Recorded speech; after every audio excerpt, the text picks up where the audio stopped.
10টা আলামত না হওয়া পর্যন্ত কোনোদিন কিয়ামত হবে না। 10টা আলামত যখনই সংগঠিত হবে তখনই কিয়ামত হয়ে যাবে। ভাইরা আমার, 10টা আলামত কি শুনবেন? চিৎকার দিয়ে এখন শুনবেন।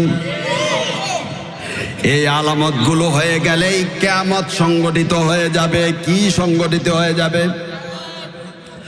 আল্লাহর নবী বিশ্ব নবী বলেন, 1 নাম্বার ধূম্রজাল, 2 নাম্বার দাজ্জাল, 3 নাম্বার অদ্ভুত প্রাণী, 4 নাম্বার আল্লাহর রাসূল বলেন 4 নাম্বার হচ্ছে হঠাৎ পশ্চিম দিকে সূর্য উদয় হয়ে যাবে। 5 নাম্বার হযরত মারিয়াম তার সন্তান হযরত ঈসা আলাইহিস সালাম তিনি আবির্ভূত হবেন। কি হবেন? 6 নাম্বার ইয়াজুজ মাজুজ আসবে। তারপর আল্লাহর রাসূল বলেন পৃথিবীর 3টা জায়গার মধ্যে ভূমিধস হবে। কয়টা? 3টা একসাথে 7, 8, 9। 7, 8, 9 এই 3টা জায়গার কথা আল্লাহর রাসূল উল্লেখ করেছেন এভাবে, পশ্চাতে এবং পশ্চাতে। আর 3য় নাম্বার হচ্ছে আরব রাষ্ট্রের মধ্যে। এই 3 জায়গার মধ্যে ভূমিধস হবে। 10 নম্বরে আল্লাহর রাসূল বলেছেন ইয়ামান থেকে আগুনের কুণ্ডলী দাউ দাউ করে জ্বলে উঠবে এবং মানুষদেরকে তাড়া করবে। কি করবে? সেই আগুন মানুষদেরকে তাড়া করে হাসরের ময়দানে নিয়ে যাবে। কোথায় নিয়ে যাবে? হাসরের ময়দানে নিয়ে যাবে। আল্লাহর নবী বিশ্ব নবী সাহাবী কেরামদেরকে বলতেছে ইয়ামানের আদন এলাকা থেকে আগুনের কুণ্ডলী প্রকাশ পাবে, যে আগুন মানুষদেরকে তাড়িয়ে হাসরের ময়দানে নিয়ে যাবে। তারপর আল্লাহর নবীর সাহাবীরা বলেন ইয়া রাসূলুল্লাহ, সেই আগুন যদি আমাদেরকে তাড়া করে তাহলে আমরা কোথায় যাব? আল্লাহর নবী বিশ্ব নবী বলেন যদি ওই আগুন তোমাদেরকে তাড়া করে তাহলে তোমরা শামে চলে যাবে। কোথায় চলে যাবে? শামে চলে যাবে। আল্লাহর নবীকে ইহুদি একজন পণ্ডিত আব্দুল্লাহ বিন সালাম আল্লাহর নবীর খবর পেয়ে তিনি মদিনায় আসলেন। এসে আল্লাহর নবীর সাথে সাক্ষাৎ করলেন। কি করলেন? সাক্ষাৎ করলেন। সাক্ষাৎ করে নবীজিকে বলতেছেন হে আল্লাহর নবী পয়গম্বর, আমি আপনাকে 3টা প্রশ্ন করব, যে প্রশ্নের উত্তর পয়গম্বর ছাড়া কেউ জানে না। যে প্রশ্নের উত্তর কি? পয়গম্বর ছাড়া কেউ জানে না। 3টা প্রশ্ন হচ্ছে, 1 নাম্বার প্রশ্ন কিয়ামতের প্রাথমিক আলামত কি? তারপরে আব্দুল্লাহ বিন সালাম 2য় প্রশ্ন করলেন আল্লাহ রাব্বুল আলামিন জান্নাতীদেরকে সর্বপ্রথম কোন খাবারটা দিবেন? কন্যা সুবহানাল্লাহ। তারপর 3 নাম্বার প্রশ্ন করলেন আল্লাহ রাব্বুল আলামিন মানুষদেরকে সন্তান আদি দান করেন। কি দান করে? তখন সন্তান কখন বাপের মতন হয় আর কখন মার মতন হয়? প্রশ্ন কয়টা হইল? 3টা প্রশ্ন। এই 3টা প্রশ্নের উত্তর পরে দিমু। কবে দিমু? পরে দিমু। আর যারা যাইবগা তারা শুনতে পারতো না। উত্তর দেওয়ার সময় বাইরের মাইক বন্ধ থাকবো। উত্তর দেওয়ার সময় বাইরের মাইক বন্ধ থাকবো। প্রথমটা কইয়া ফালাই, জান্নাতে আল্লাহ স্পেশাল একটা খাবার দিব, ওইটা পরে কব। প্রথমটার উত্তর আল্লাহর রাসূল বললেন ইয়ামান থেকে হজরে মাউদ থেকে একটি আগুন বের হবে, যে আগুন মানুষদেরকে তাড়া করবে। কি করবে? তাড়া করবে। আর এই জমিনের মধ্যে 3 জায়গার মধ্যে ভূমিদোষ হবে। কি দোষ হবে? চিৎকার দিয়া কোন কি দোষ হবে? আল্লাহর রাসূল বলেছেন 3টা জায়গার মধ্যে ভূমিদোষ হবে। আর দ্বিতীয় নাম্বার প্রশ্ন ছিল, জান্নাতের মধ্যে আল্লাহ রাব্বুল আলামিন জান্নাতীদেরকে সর্বপ্রথম কি দিয়া মেহমানদারি করবেন? আল্লাহর রাসূল বললেন, সর্বপ্রথম আল্লাহ রাব্বুল আলামিন জান্নাতীদেরকে মাছের কলিজা বুনা দিয়া মেহমানদারি করবে। কে কে আমরা সেই মাছের কলিজা বুনা খাইতে চাই? আল্লাহ যেন এই হাতগুলো কবুল করেন। নামাজ পড়ে না না পড়ে? কথা কয় না? রোজা রেখে না না রেখে? স্ত্রী, মা, বোন, মেয়েদেরকে পর্দায় রেখে না না রেখে?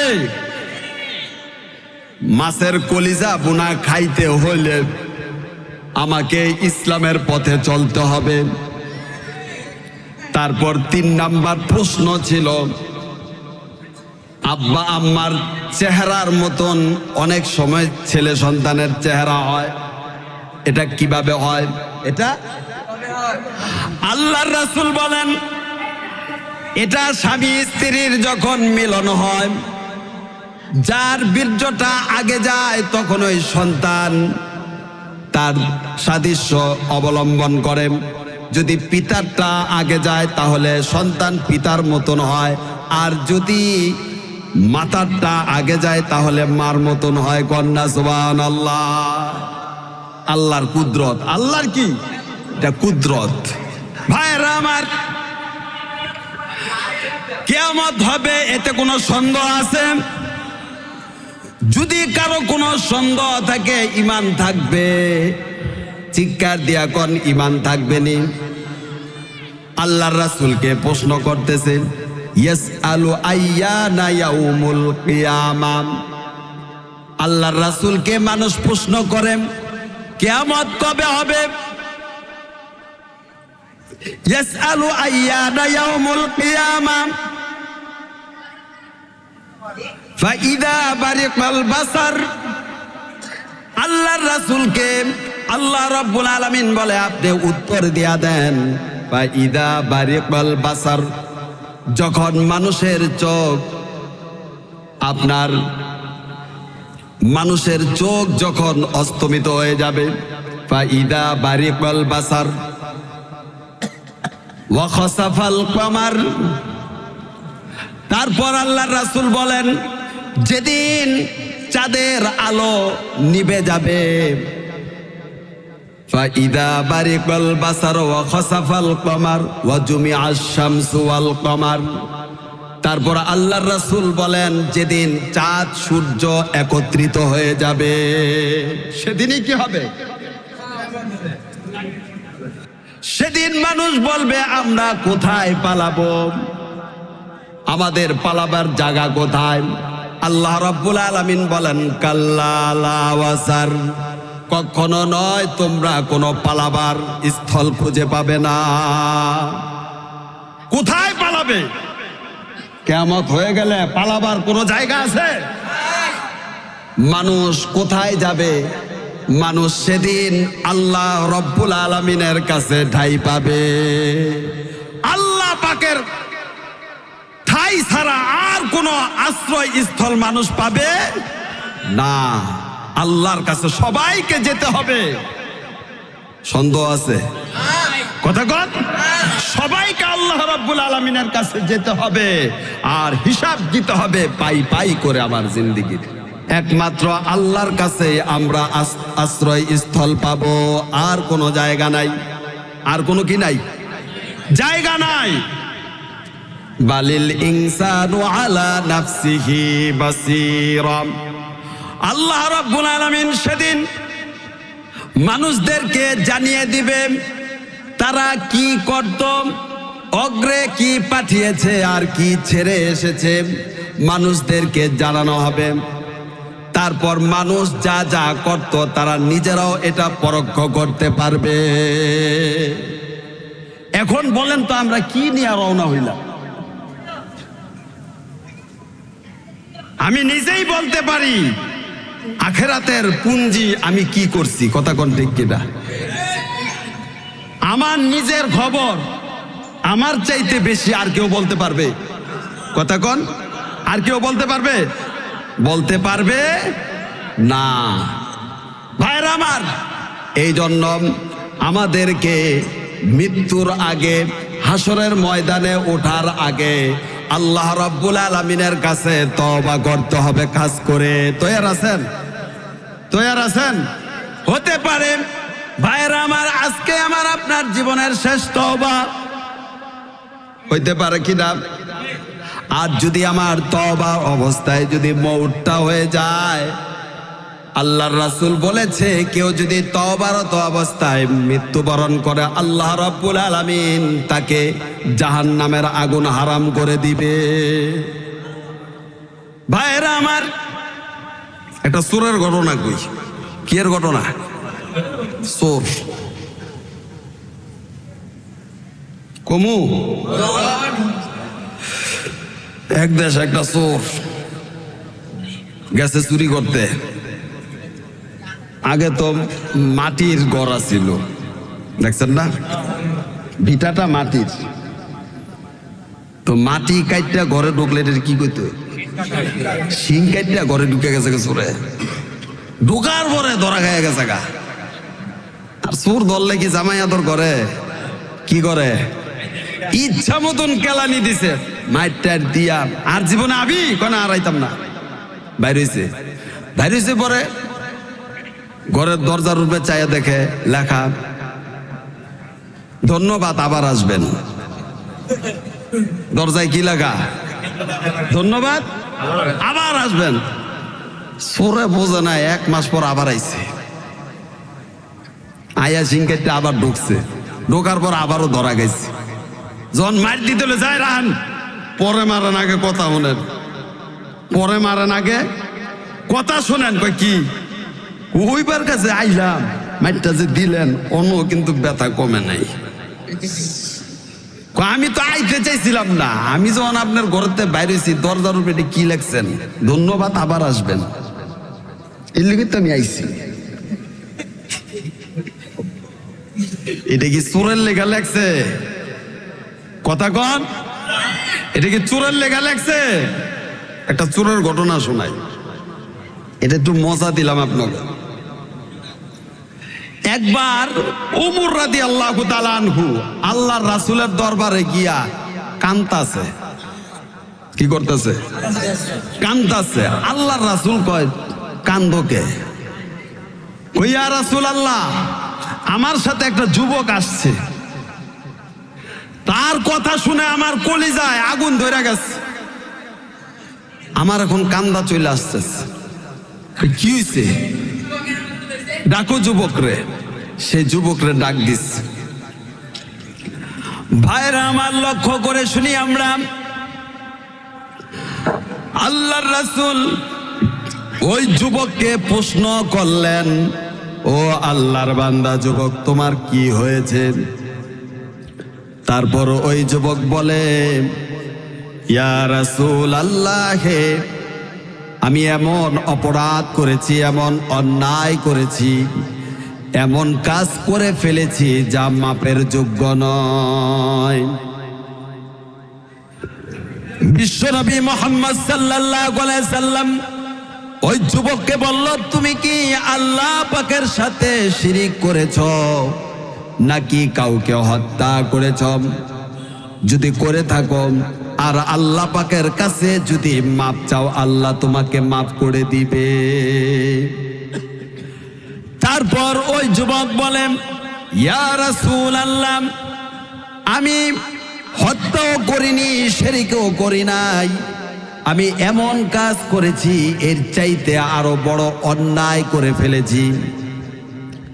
তারপর আল্লাহর রাসূল বলেন, তাহলে তুমি কি ওই আসমান, বিশাল আসমানের মতন কি তুমি অপরাধ করে ফেলেছ? তারপর ওই যুবক বলে, ওই আসমান যত বড় তার চাইতেও বড় অপরাধ করে ফেলেছি আমি।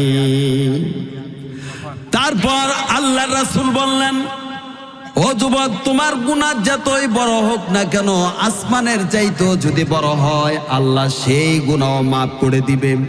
তারপর যুবক বলে, আমার গুনাহ এর চাইতেও বড় গুনাহ। তারপর আল্লাহর রাসূল বলেন, তোমার গুনাহ কি আল্লাহর মাপের চাইতে বেশি? এবার যুবক বলতেছে, ইয়া রাসূলুল্লাহ, আল্লাহ পাক তো মহান, তার উপরে কোনো কিছু নাই, কিন্তু আমি যে অপরাধ করে ফেলেছি, এই অপরাধের কথা যদি আপনি শুনেন, আপনিও এটা মানতে পারবেন না। আপনি এটা কি মানতে পারবেন না? আল্লাহর রাসূল বললেন, তুমি আমাকে বলো, তুমি কি এমন অপরাধ করেছ? এবার ওই যুবক বলতেছে, ইয়া রাসূলুল্লাহ, আমি এই মদিনার মধ্যেই বসবাস করি। 7 বছর যাবত আমি মদিনার কবরস্থানে আমি কাফনের কাপড় চুরি করি। কি চুরি করি?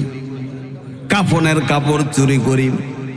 কিছুদিন আগে হুরে মদিনা, মদিনার একজন সুন্দরী নারী, আনসারী মহিলা, তিনি মারা গিয়েছেন। তাকে যখন কবরস্থ করা হলো, তার কবর থেকে কাফনের কাপড়টা চুরি করার জন্য যখন গেলাম, আমি যখন কাফনের কাপড়টা চুরি করলাম, সেই মুহূর্তে শয়তান আমাকে এমন এক ধোঁকা দিল, আমি ওই মৃত মহিলার সাথে জিনা করে ফেলেছি। আমি যখন জিনা করে একটু দূরে চলে গেলাম, তখন ওই মহিলার জবান খুলে গেছে। ওই মহিলা ডাক দিয়ে বলতেছে, ওরে সালেম, আমি একজন মৃত মহিলা, এতগুলো মৃত ব্যক্তির গুরুস্থানে তুমি আমাকে যে লজ্জা দিলাম, আল্লাহ রাব্বুল আলামিন মুসলিমের পক্ষে আল্লাহ সালেমদের বিচার করবে। এই কথা যখন ওই মৃত মহিলা বলেছে, এরপর থেকেই আমি কন্দন শুরু করে দিয়েছি, এই গুনাহ কেমনে মাপ হবে। আল্লাহর রাসূলও শুনেও ওই ছেলেকে ঘাট ধাক্কা দিয়া তার দরবার থেকে তাড়িয়ে দিয়েছে। তোমার কোনো ক্ষমা নাই, তুমি ক্ষমার অযোগ্য হয়ে গেছে। ওই যুবক তারপরও আল্লাহর দরবারে কন্দন করতেছে। 1 দিন 2 দিন 10 দিন 20 দিন নয়, 40 দিন পর্যন্ত শুধু কন্দন করতে করে কাঁদতে কাঁদতে 40 দিন পর আবারও আল্লাহর দরবারে দুহাত প্রসারিত করে বলতেছে যে, আল্লাহ, তুমি তো জানো আমি অনেক বড় অন্যায় করেছি, তুমি ইচ্ছা করলে আমাকে ক্ষমা করতে পারো। আর আমার তামান্না হচ্ছে, আল্লাহ, আমাকে যদি তুমি ক্ষমা করো, তাহলে আল্লাহ তোমার পয়গাম্বরকে তুমি জানায়া দাও। আর যদি আমাকে তুমি ক্ষমা না করো, আমি আর দুনিয়ায় বাঁচতে চাই না। আমাকে তোমার তরফ থেকে আগুন দিয়া জ্বালায়া দুনিয়া থেকে বিদায় করে দাও। হাসরের ময়দানে এই অপরাধে তুমি আমাকে জাহান্নামে দিও না।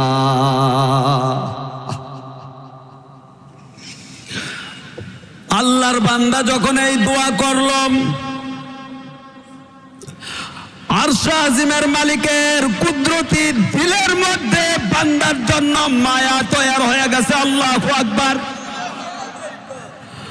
আল্লাহ রাব্বুল আলামিন জিবরাইল আমিনকে পাঠাইয়া দিছে, ও জিবরাইল, আমার বন্ধুর কাছে যাও, আমার বন্ধুকে গিয়া বলো ওই যুবককে আমি ক্ষমা করে দিয়েছি। ভাইরা আমার, আল্লাহর রাসূলের কাছে এসে জিবরাইল আমিন ওই যুবকের সুসংবাদ দেওয়ার পর আল্লাহর রাসূলও খুশি হইয়া গেছে। সাহাবী কেরামদেরকে ওই যুবকের বাড়িতে পাঠাইয়া দিছে। সাহাবীদেরকে বলে দিছে আল্লাহর রাসূল, ও আমার সাহাবীরা, ওই যুবককে আমার দরবারে নিয়ে এসো। তারপর সাহাবী কেরাম ওই যুবককে খবর দিয়া আল্লাহর রাসূলের দরবারে আনলেন। আনার পর ওই যুবককে আল্লাহর রাসূল বলল, হে যুবক, তোমার জন্য সুসংবাদ, আল্লাহ রাব্বুল আলামিন তোমাকে ক্ষমা করে দিয়েছে। কন্যা সুবহানাল্লাহ। ভাইরা আমার, আল্লাহর কাছে এমনি তওবা করতে হবে, ওই যুবকের মতন যেন আল্লাহ রাব্বুল আলামিন আমাদেরকে মাফ করে দেন। সকলে বলি আমিন। আল্লাহ রাব্বুল আলামিন বলেন, ইন্নাল্লাহা ইউহিব্বুত তাওয়াবিনা ওয়া ইউহিব্বুল মুতাতাহহিরিন। নিশ্চয় আল্লাহ রাব্বুল আলামিন তওবাকারী আর যারা অপবিত্র থেকে পবিত্র থাকে তাদেরকে ভালোবাসেন। কন্যা সুবহানাল্লাহ। তওবাকারী আর যারা অপবিত্র থেকে পবিত্র থাকে আল্লাহ রাব্বুল আলামিন তাদেরকে ভালোবাসেন। আল্লাহ যেন আমাদেরকে মাফ করে পবিত্র করে দেন। সকলে বলি আমিন।